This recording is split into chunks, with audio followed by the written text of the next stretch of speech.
Parallel lines, ठीक है। Parallel lines क्या होता है? Two lines do not intersect each other at any point and the distance between them is constant are called parallel line. देखो हमने क्या बोला कि दो लाइन जब एक दूसरे को कट नहीं करेंगे, ठीक है, एट एनी पॉइंट यानी किसी भी पॉइंट पे कट नहीं करेंगे, and the distance between them is constant, और उनके बीच का जो डिस्टेंस होगा, उन दोनों लाइन के बीच में जो डिस्टेंस होगा वो कांस्टेंट होगा, यानी कि फिक्स पॉइंट, फिक्स डिस्टेंस होगा, ठीक है, आर कॉल्ड पैरेलल लाइन, उसे हम पैरेलल लाइन कहेंगे। जैसे सपोज करो ये दो लाइन है, ठीक है, ये दो लाइन है, ये दोनों लाइन पैरेलल लाइन होंगे कब? जब यहाँ पर जब हमने डिस्टेंस मेजर किया तो सपोज करो कि ये डिस्टेंस आया, यहाँ भी मेजर किया ए डिस्टेंस आया, यहाँ भी मेजर किया तो ए डिस्टेंस, इन दोनों के बीच के जो डिस्टेंस हमने मेजर किए तो हर जगह जो है इक्वल डिस्टेंस आ रहा है ए, यानी कि फिक्स जो है डिस्टेंस आ रहा है, ठीक है, कांस्टेंट वैल्यू आ रहा है, यानी कि फिक्स वैल्यू आ रहा है इनके बीच का जो डिस्टेंस है। अब इसका मतलब ये दोनों जो है आगे की तरफ दोनों तरफ एक्सटेंड करेंगे तो कहीं भी एक दूसरे को कहीं भी ये कट नहीं करेंगे, तो ये क्या कहलाएंगे? पैरेलल लाइंस कहलाएंगे, ठीक है। नेक्स्ट देखते हैं इंटरसेक्टिंग लाइन, सेम इसका अपोजिट है। Two line that intersect each other at a point are called intersecting lines and that common point is called intersecting point. और कह रहा है जो इस लाइन के कट करने पर जो कॉमन पॉइंट इनके बीच का जो मिलता है हमें, ठीक है, उसे हम कहते हैं इंटरसेक्टिंग पॉइंट, या हम दूसरा कहते हैं पॉइंट ऑफ इंटरसेक्शन।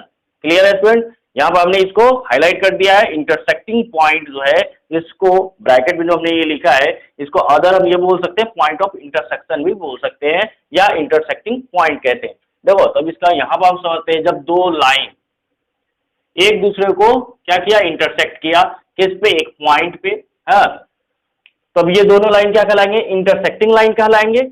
और इसके बीच का जो ये पॉइंट आया है, सपोज करो ये पॉइंट ओ है, तो ये ओ पॉइंट कौन सा पॉइंट है? इंटरसेक्टिंग पॉइंट है, ठीक है। ये ओ जो है ये कॉमन पॉइंट है दोनों के बीच का, ठीक है। ये दोनों जो कट किए एक दूसरे को, तो ये कॉमन पॉइंट दोनों के लिए होगा, तो ये कॉमन पॉइंट इंटरसेक्टिंग पॉइंट कहलाएंगे। इसे हम पॉइंट ऑफ इंटरसेक्शन भी बोलते हैं। नेक्स्ट देखते हैं transversal line, a line that intersect two or more parallel lines।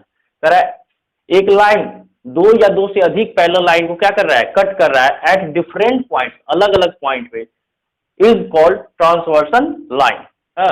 अब यहां पर देखते हैं, जैसे सपोज करो यहां पर हमने दो पैरेलल लाइन खींच दिए, ठीक है, इन दोनों पैरेलल लाइन को एक थर्ड लाइन जो है काट करके जा रहा है, ये कट करके यहाँ पर कट कर दिया इसे, और यहाँ पे इसे कट कर दिया।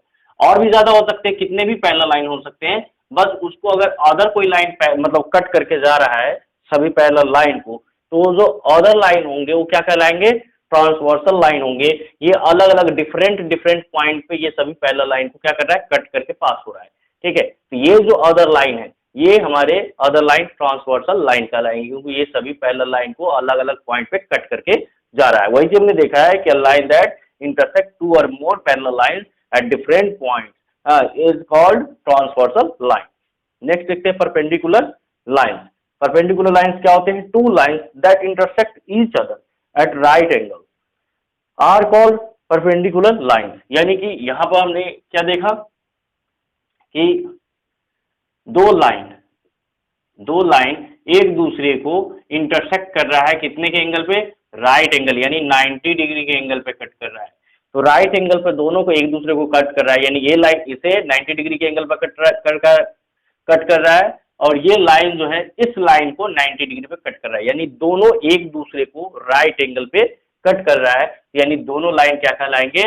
परपेंडिकुलर लाइन कहलाएंगे, ठीक है। अब तो मतलब यहाँ पर बात आती है कि ये इंटरसेक्टिंग लाइन भी हो गए, हाँ इंटरसेक्टिंग लाइन भी है, क्लियर है, इंटरसेक्टिंग लाइन भी है, लेकिन हम यहाँ परपेंडिकुलर लाइन की बात कर रहे हैं, तो ये राइट एंगल बना रहे हैं, इसलिए परपेंडिकुलर लाइन भी है। इंटरसेक्टिंग लाइन भी है क्योंकि दोनों को एक दूसरे को दोनों कट कर रहे हैं, एक पॉइंट पे कॉमन पॉइंट आ रहा है, तो इंटरसेक्टिंग लाइन भी है आपस में, और ये राइट एंगल पर कट कर रहा है एक दूसरे को, इसलिए ये परपेंडिकुलर लाइन है। क्लियर है student? Concurrent line, concurrent lines किसे कहते हैं? Three or more lines intersect at a common point are called concurrent line. ये क्या कह रहा है? यहां देखते हैं, जब एक ही पॉइंट बहुत सारे लाइन जो है पास कर रहे हैं, एक ही पॉइंट से बहुत सारे लाइन पास कर रहे हैं, 3 या मोर देन 3 या मोर देन 3 लाइंस अगर एक ही पॉइंट से पास कर रहा है, ये जितने भी लाइन है ये क्या कहलाएंगे आपस में, कंकरेंट लाइंस कहलाएंगे, क्योंकि ये एक ही पॉइंट से सभी लाइन जो है पास कर रहे हैं, इसे हम कंकरेंट लाइन कहेंगे। क्लियर है स्टूडेंट? हम लोग कोप्लेनर लाइन, कोप्लेनर लाइंस किसे कहते हैं? कोप्लेनर लाइंस जो होता है, the lines that lie in the same plane are called coplanar line. Clear है?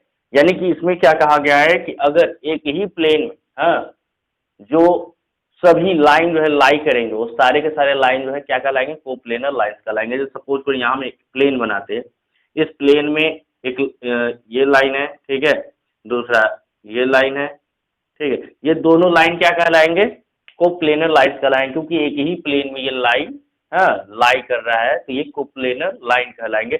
जरूरी नहीं दो ही लाइन होंगे, इनफाइनाइट लाइन हो सकती है, मतलब जितना भी आप खींच सकते हो सारे के सारे, लेकिन एक ही प्लेन में होंगे तब, तो सारे लाइन जो है क्या कहलाएंगे, कोप्लेनर लाइन कहलाएंगे। अब नन कोप्लेनर किसे कहते हैं? सपोज करो ये दोनों, ठीक है, यहाँ पर सपोज करो यहाँ पर एक लाइन हमने खींच दिया, ठीक है, और एक लाइन यहाँ पर खींच दिया। अब एक लाइन तो इस प्लेन में, दूसरा लाइन इस प्लेन में, अब ये दोनों लाइन जो है आपस में क्या कहलाएंगे, नन कोप्लेनर लाइंस कहलाएंगे, क्योंकि ये दोनों सेम प्लेन में नहीं है। ठीक है, नन कोप्लेनर लाइंस का क्या डेफिनेशन में लिखा है, the line that do not lie in the same plane are called non coplanar line. मतलब ऐसा लाइन जो सेम प्लेन में लाई नहीं करता है उसे हम नन कोप्लेनर लाइंस कहते हैं। ठीक है स्टूडेंट, और कोप्लेनर लाइंस जो एक ही प्लेन में लाई करता है उसे हम कोप्लेनर लाइंस कहते हैं। अब यहाँ पर पॉइंट का भी देख लेते हैं, ये अलग से हमने एक्स्ट्रा मार्क दे दिया क्योंकि इस लाइन का जो नहीं है ये अलग से, ये पॉइंट है, तो पॉइंट के बारे में भी देख लेते हैं। अब point only shows the location और पोजीशन। एक पॉइंट जो होता है केवल और केवल एक लोकेशन को या पोजीशन यानी कि किसी भी स्थिति को, कंडीशन को, किसी भी जगह को क्या करता है, लोकेट करता है। ठीक है, पोजीशन को दर्शाता है, यानी किसी, जैसे मान लो सपोज करो हमने यहाँ पर एक पॉइंट डाल दिया, तो क्या एक पोजीशन को ये क्या कर रहा है, शो कर रहा है। ठीक है ना, एक पोजीशन को ये शो कर रहा है कि ये इस कॉर्नर की तरफ है, इस पूरे बोर्ड में ये इस कॉर्नर की तरफ है, तो एक पोजीशन को क्या कर रहा है, हाईलाइट कर रहा है, इससे पोजीशन के बारे में पता लग रहा है। तो क्या करता है, पॉइंट क्या करता है, एक लोकेशन को या पोजीशन को शो करता है। क्लियर है? It is represented by dot, ये क्या चीज से रिप्रेजेंट किया जाता है, डॉट से रिप्रेजेंट किया जाता है। And a point does not have any length, इसका कोई लंबाई नहीं होता, एंड वाइड यानी कि चौड़ाई नहीं होता, एंड शेप कोई शेप यानी आकार नहीं होता है। ठीक है, शेप साइज जो होते हैं यानी आकार जो है इसका होता ही नहीं है। तो ये हमारा पॉइंट हो गया। Clear student? यहाँ पॉइंट में क्या होता है, पॉइंट क्या होता है, फिर से हम एक बार बता दे रहे, पॉइंट एक लोकेशन को क्या करता है, बताता है, यानी किसी पोजीशन के बारे में बताता है। ठीक है, जब आप मैप देखते हो तब मैप में भी क्या करता है, एक पॉइंट जो है इंडिकेट करता रहता है, उसको आप जूम करते हो तो क्या उसमें एक पॉइंट को शो करता रहता है, जितना आप जूम करते हो उतना ही हमें डिटेल में बताता है। तो यानी कि वो पॉइंट पर्टिकुलर कोई उसका न साइज है, न लेंथ है, न ही उसका कोई चौड़ाई है। ठीक है, तो ये जो होते हैं ये सिर्फ एक लोकेशन को रिप्रेजेंट करता है पॉइंट। Clear student? नेक्स्ट देखते हैं, ये कुछ जो है इंपॉर्टेंट पॉइंट हमने लिख दिए यहाँ पर, किसके बारे में, लाइन के बारे में। तो यहाँ लाइन के बारे में देखते हैं, only one line can pass through 2 points. केवल और केवल एक ही लाइन जो है 2 पॉइंट से खींचे जा सकते हैं। जैसे यहाँ पर एग्जाम्पल आप देख सकते हो, जैसे यहाँ पर 2 पॉइंट हमने दे दिए। ठीक है, अब यहाँ से एक लाइन अगर ड्रॉ करेंगे तो ऐसे करके जाएगा। ठीक है, एक लाइन इस दोनों पॉइंट से ऐसे करके गया, लेकिन क्या इसी पर हम दूसरा लाइन खींच सकते? नहीं, अगर खींचेंगे तो इसी लाइन पर हो जाएगा। ठीक है, इसलिए एक ही लाइन हो जाएगा। इस पर से अगर थोड़ा सा भी, हल्का सा भी अगर हम इसको डायरेक्शन को चेंज करते हैं, हल्का सा भी एंगल यहाँ पर हल्का सा भी मुड़ेगा तो ये अलग डायरेक्शन में चला जाएगा। सपोज करो हम यहाँ से दूसरा लाइन ऐसे ड्रॉ करते हैं तो इधर चला जाएगा, यानी कि ये दोनों पॉइंट से पास नहीं होगा, यानी 2 पॉइंट से केवल और केवल एक ही लाइन पास कर सकता है, ध्यान रखना। और आप कहोगे कि नहीं इसके ऊपर एक और लाइन हम खींच देंगे, तो एक और लाइन खींच दोगे, लेकिन वो लाइन ये इसी लाइन पे होगा, इसलिए एक ही लाइन काउंट होगा। क्लियर है स्टूडेंट? तो यहाँ पर नेक्स्ट देखते हैं, हाँ हमने क्या लिख दिया जी, infinite number of line can pass through a single point. यहाँ पर हमने क्या लिखा है, इनफाइनाइट नंबर ऑफ लाइन्स, यानी कि बहुत सारे line can pass through a single point, यानी एक ही पॉइंट से बहुत सारे लाइन पास कर सकते हैं। ठीक है, जैसे यहाँ पर हमने पॉइंट एक लगा दिया, ये एक ही पॉइंट से बहुत सारे जो है लाइन पास कर सकते हैं, एक ही पॉइंट से, मतलब इसके हम काउंट ही नहीं कर सकते हैं, एक ही पॉइंट से जो इनफाइनाइट नंबर ऑफ लाइन पास कर सकते हैं। ये रूल्स है, इसके कुछ मेन पॉइंट है, इसको आपको याद रखना है। ये एक नंबर क्वेश्चन है, पूछ दिया जाता है, छोटे क्लास में पूछ दिया जाता है। Two straight line only intersect at one point, दो लाइन अगर स्ट्रेट लाइन है, दो स्ट्रेट लाइन, एक स्ट्रेट लाइन ये, ठीक है, दूसरा स्ट्रेट लाइन ये, हाँ, अगर एक दूसरे को कट कर रहा है तो सिर्फ और सिर्फ एक पॉइंट पर कट करेगा, इससे ज्यादा पॉइंट को कट नहीं कर सकता। ठीक है, क्योंकि अब इसको कर्व करके तो ऐसे नहीं ला सकते, कर्व करेंगे तो वो कर्व लाइन हो जाएगा। ठीक है, तो ये सिर्फ स्ट्रेट लाइन है, तो सिर्फ और सिर्फ दो स्ट्रेट लाइन एक ही पॉइंट पर एक दूसरे को काट सकते हैं।